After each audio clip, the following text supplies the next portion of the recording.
to seek your face. Oh, let us know your ways, to seek your face. Tēnā koe I tēnei ahi ahi. Selamat malam. Good evening. Welcome to our 7 p.m. service. Doesn't look like normal. My name is Matt Barris and I'm involved here at Southwest Baptist. To be honest, I'm busting for us to be able to meet together in person. I really enjoyed the first few days of the lockdown, but now not so much. Tonight's service is going to be a little bit different. It's like a short devotion. We were looking into the story of the refugee from Matthew 2:13 to 23, if you want to have a look. This morning Murray Robertson spoke and said that this is a very modern piece. Tyranny and violence around the world has led to so many people being displaced from their own homes and countries. It's a tragedy. We follow someone who was a refugee, someone who understands the plight, someone of mercy and compassion and justice. I've taken this wee prayer that I found on the Anglican website and we're going to pray it together. E te atua, almighty and merciful, whose own son became a refugee and had no place to call his own. Look with mercy on those who today flee from danger, homeless and hungry. There are so many. And those who work to bring them relief, bless them. Inspire us to not watch on, but to show generosity and compassion, and guide the nations of the world towards their day when we will all rejoice in your upside-down kingdom of justice and of peace. May that day come soon. Through Jesus Christ, our Saviour. E te wairua o te atua. Whakamaramatia o mātou ngākau. Āmine.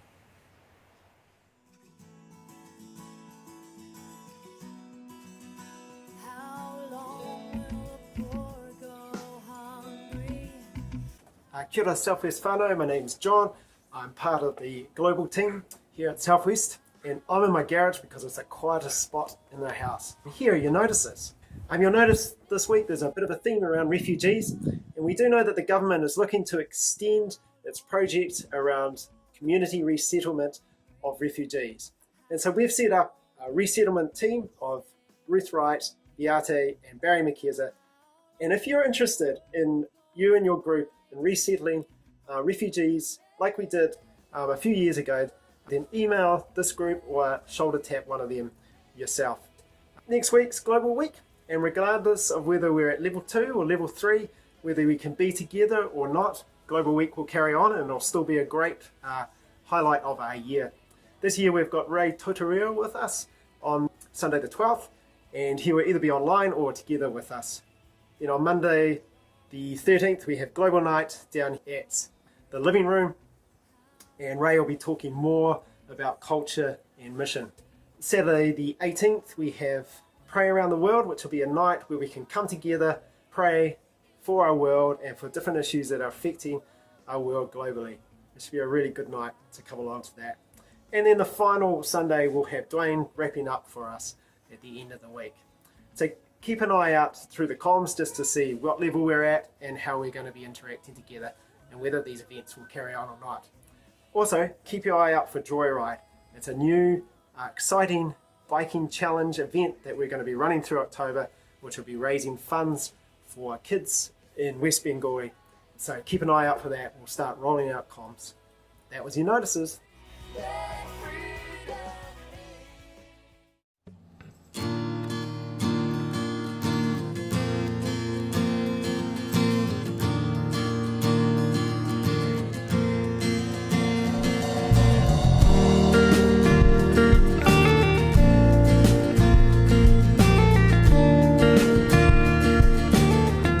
Who are you?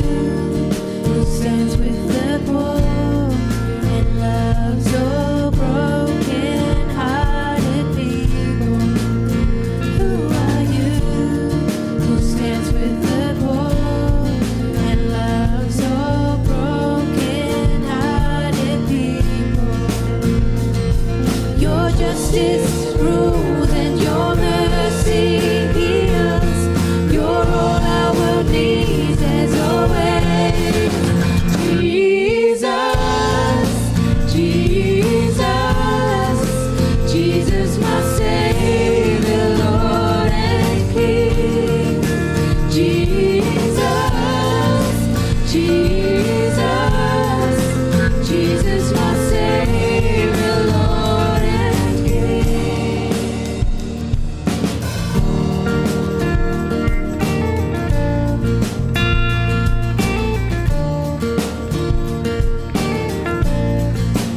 Jesus, Jesus, my Savior, Lord and King. Jesus, Jesus, Jesus, my Savior, Lord and King.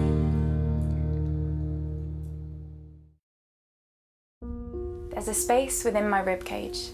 There's a room inside my chest. A home between the tangled veins, a heart made out of flesh. It's the shelter of the one I love, the one who knows me best. And together in the sanctuary we laugh, we cry, we rest, we sing, we dream.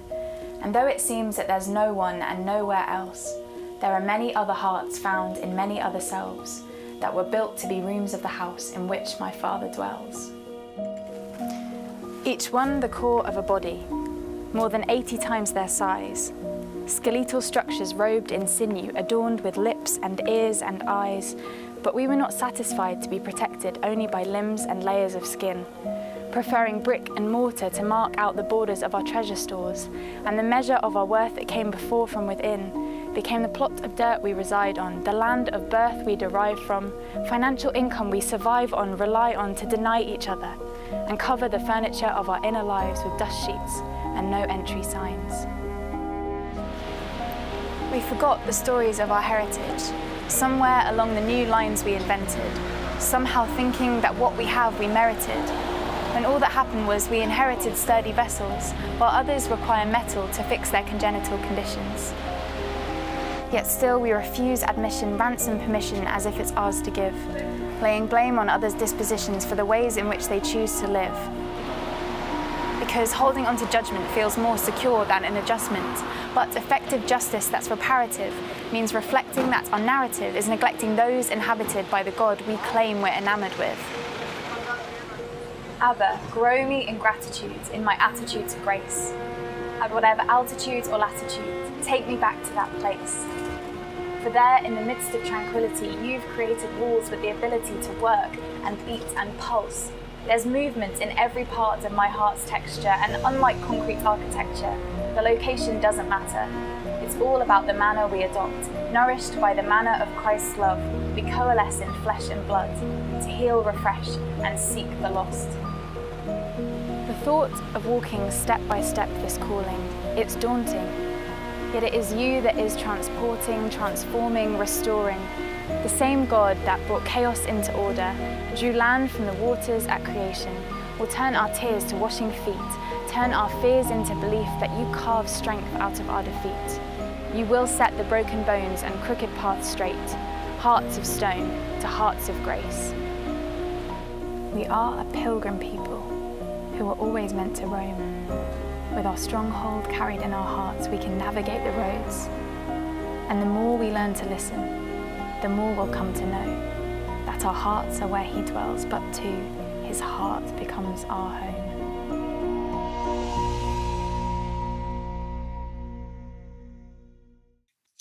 Kia ora. It's great to be with you tonight as you're watching this, and to have a chance to look at a passage in Scripture that I really appreciate and have looked at many, many times, and it's in Matthew's Gospel. And Matthew, he talks about in Matthew chapter 2, Jesus as a child being taken as a refugee into Egypt. Let's read the passage. When they'd gone, an angel of the Lord appeared to Joseph in a dream. Get up, he said, take the child and his mother and escape to Egypt. Stay there until I tell you, for Herod is going to search for the child to kill him. So he got up, took the child and his mother during the night and left for Egypt, where he stayed until the death of Herod. And so was fulfilled what the Lord had said through the prophet, out of Egypt I called my son. In chapter 1 of Matthew, it's all about Jesus' people, or the people from whom he came. And in chapter 2, it's all about the places he went. If you like, chapter 1 is focused on Jesus' whakapapa, and chapter 2 on his whenua. And for Māori, these two chapters make total sense and connect Jesus to his people and his land. We notice that Joseph is guided by dreams, in fact, by 5 dreams in Matthew's account. And this is how God guides him. Mary, it's through appearances of angels and the advice of Elizabeth. For the wise men, as they're searching for Jesus, they found wisdom in a star, in the words of a selfish king, and a baby lying in a manger, and a dream that warned them not to return the way they came. And so we see in these passages of Jesus' early life, God speaking in lots of different ways and speaking to us all differently. And that's the way God's at work. But the next thing that I really want to highlight is that Jesus isn't called Jesus in this passage. He's called the child. He's repeatedly called the child. And calling Jesus the child says a lot. It says a lot about his vulnerability and fragility, his inability to act and to be in control, but his dependence on the care and support and nurture and security of others. It says a lot about his humanity, but it also says a lot about his sonship. He is the child of Mary, but also the child of God. Passage goes on, when Herod realized that he'd been outwitted by the Magi, he was furious and he gave orders to kill all the boys in Bethlehem and its vicinity who were 2 years old and under, in accordance with the time he had learned from the Magi. Then what was said through the prophet Jeremiah was fulfilled. A voice is heard in Ramah, weeping and great mourning, Rachel weeping for her children and refusing to be comforted because they are no more. After Herod died, an angel of the Lord appeared in a dream to Joseph in Egypt and said, "Get up, take the child and his mother and go to the land of Israel. For those who were trying to take the child's life are dead." So he got up, took the child and his mother and went to the land of Israel. But when they heard that Archelaus was reigning in Judea in place of his father Herod, he was afraid to go there. Having been warned in a dream, he withdrew to the district of Galilee. And he went and lived in a town called Nazareth. So was fulfilled what was said through the prophets, that he would be called a Nazarene. Just before we jump into the main part of this message, Jesus was called a Nazarene, one who came from the town of Nazareth. It was a nothing town. It was just a backwater. I don't want to compare it to any other small nothing town in New Zealand, but you get the idea. And yet this is Jesus' name, Jesus of Nazareth. He's named that again and again, even on the cross. The sign above him said, Jesus of Nazareth, King of the Jews. This place that Jesus ends up is a nothing. He's an ordinary person. And the ordinariness is shown in the fact that he is also a refugee for a period of his life. I love this quote, "Not all displaced people find refuge. Not all communities provide welcome." It's from a book, The Refugee Reimagined, that I've been reading. And so we see Jesus as a refugee. He's running. Well, his family are running in the night. Verse 14, it says that Joseph got up, took the child and his mother during the night and left for Egypt. Do you know the experience of refugees the world over is like that?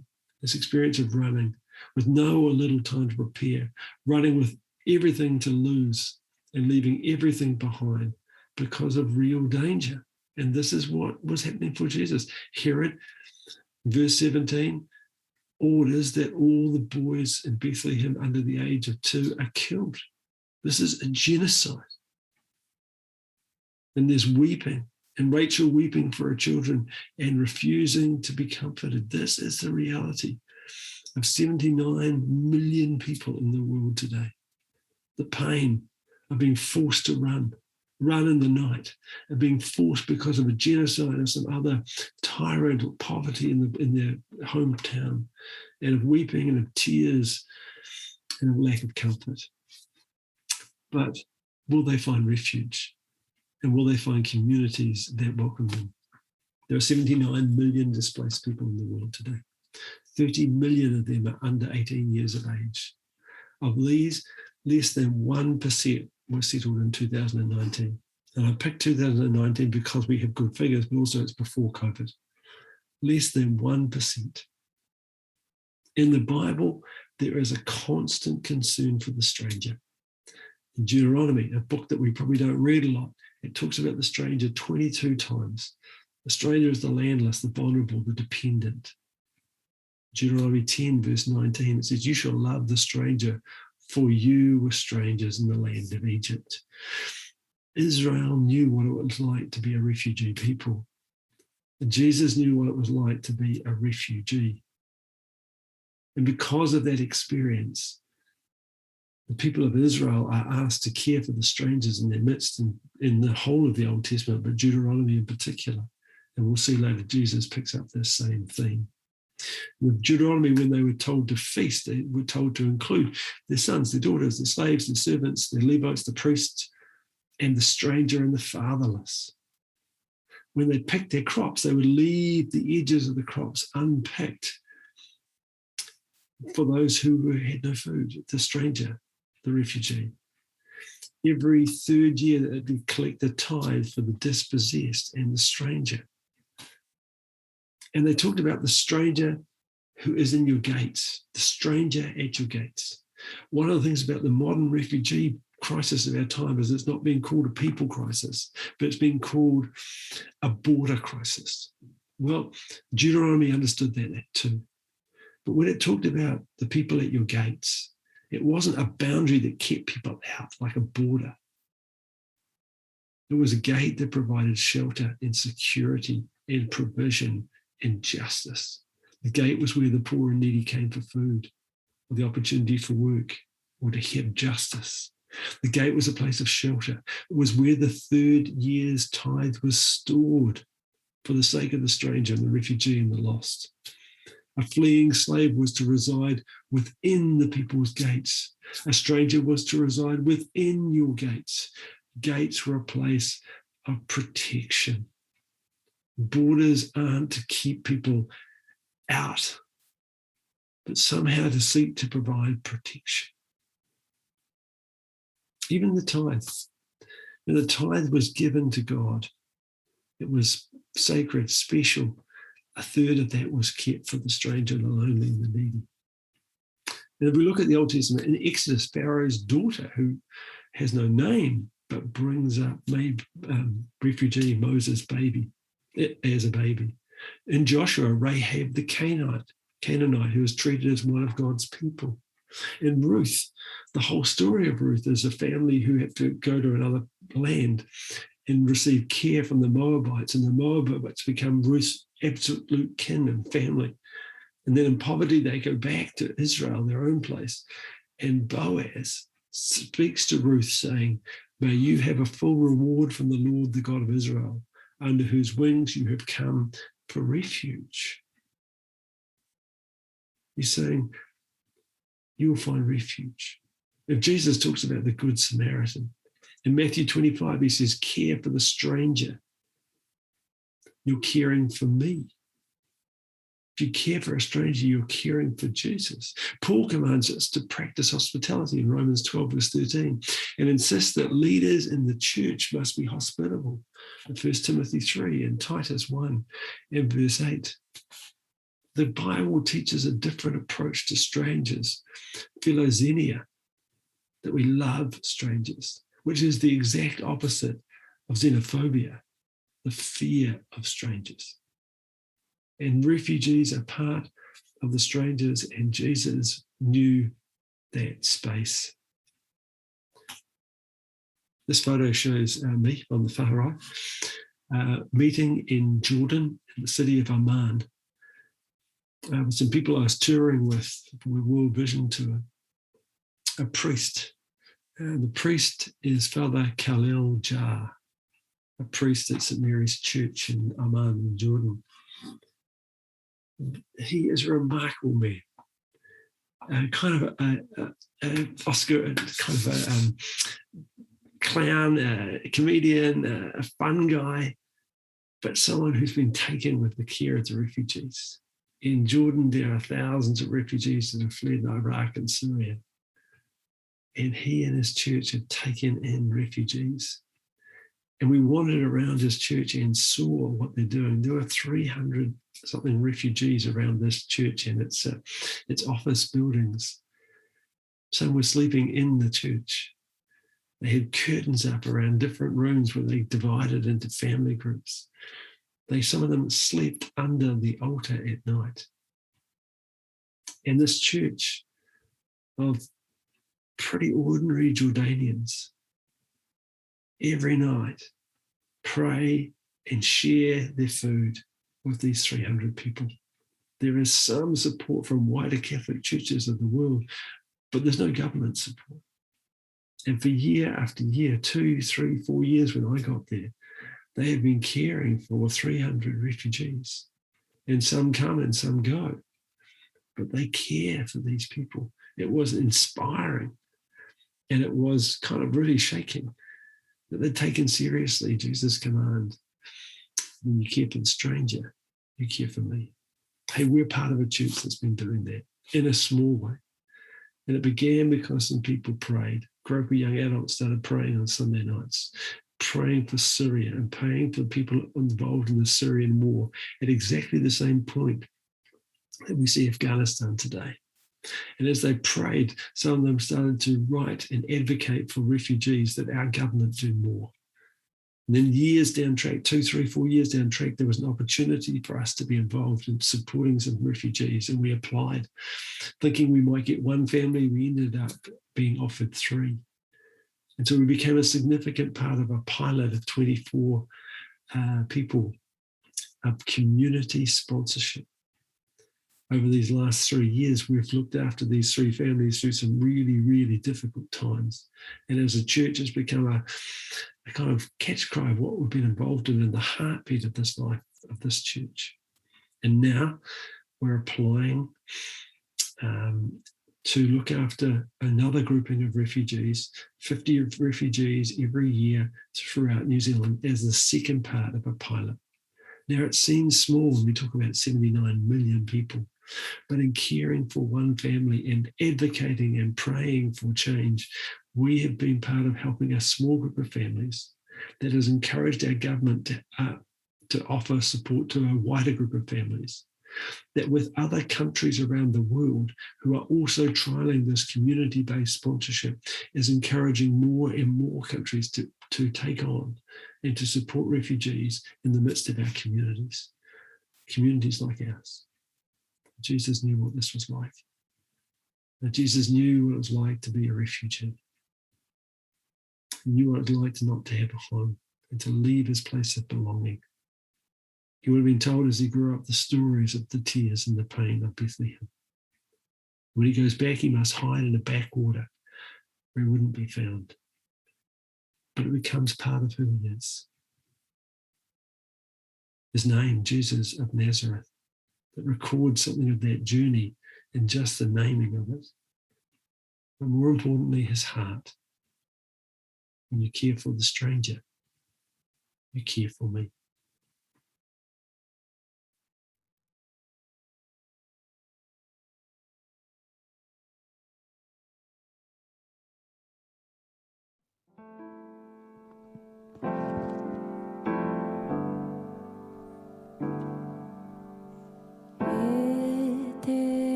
Kia ora, Southwest whānau. Thank you so much for tuning into today's online gathering from all of your bubbles.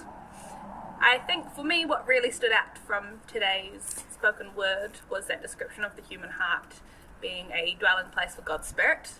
So I guess I continue to urge you to see those in your bubbles, your neighbours on your streets, in your Zooms and those on the news, all of those humans as a potential dwelling place for God's Spirit. And as we think and pray for our brothers and sisters in Afghanistan, just remember that if God's Spirit dwells in you, your prayers can echo the heart of God, can cry out for the pain that they're experiencing. So I just encourage you to keep praying for what is happening here in New Zealand, over the world, and particularly in Afghanistan, that actually your prayers do matter, that God does hear them, and despite the fact that we may feel that we can't do anything practically, that actually the Spirit is still moving and God is still redeeming all things and drawing all things back to Him. And I guess we continue in hope. And now join me as we read the benediction. Sisters and brothers, let us not forget. We're a pilgrim church, a church on a journey. The love of Jesus brings us to life as the Spirit moves and speaks to us. We look to God, and God calls us to love our neighbour. We look around us and we see God bringing new life in our homes, in our communities, and in the world.